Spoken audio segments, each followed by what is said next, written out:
Been a big change for us. Last year was an unreal year for us, our second year in cycling, and to do as well as we did. And the team came together really well.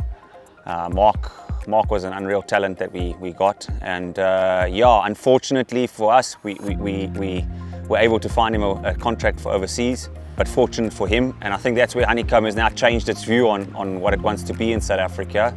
We've decided that we're just going to try and find young talent, raw talent, train them up and get rid of them in terms of a contract overseas. We don't want to keep on to really good riders. If they're too good and they're winning in South Africa, they shouldn't be here. Otherwise their dream's just going to diminish racing here.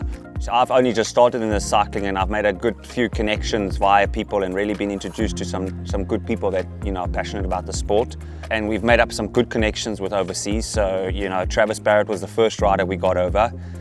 So he's in Spain, based in Spain, racing in Spain. And then obviously Mark we got over, and that's formed a good relationship with EF, and obviously Bissot and Robbie Hunter and that.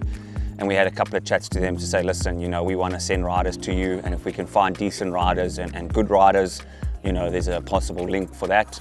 And yeah, hopefully in the future, we will obviously try and look at, getting a bit more involved on their side, from a sponsorship angle, so that there's a bit of a smoother pathway for South African cyclists to go across there.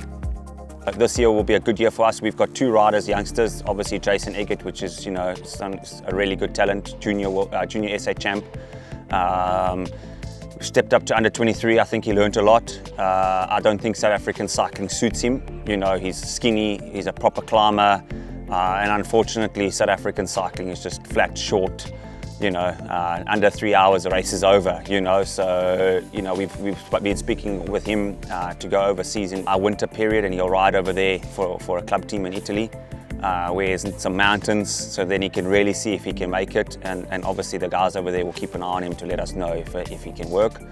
And then we signed a youngster now, Jaden Tolo, comes back from a mountain background, unreal mountain biker.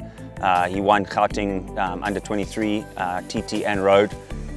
In his first year of cycling, coming across to the road. So pure talent, pure beast. A lot of people say they want to win, and I think that's what's great about Honeycomb, is we're not really worried about the winning. We really want the guys to be, enjoy what they're doing, to be passionate about what they're doing, to have fun in what they're doing, and hopefully there's a win. That'll be great, but that's not why we invested in the sport. We invested in it so that the guys could have fun and enjoy it, and I think that's where last year did so well, is that the team we just had a great time.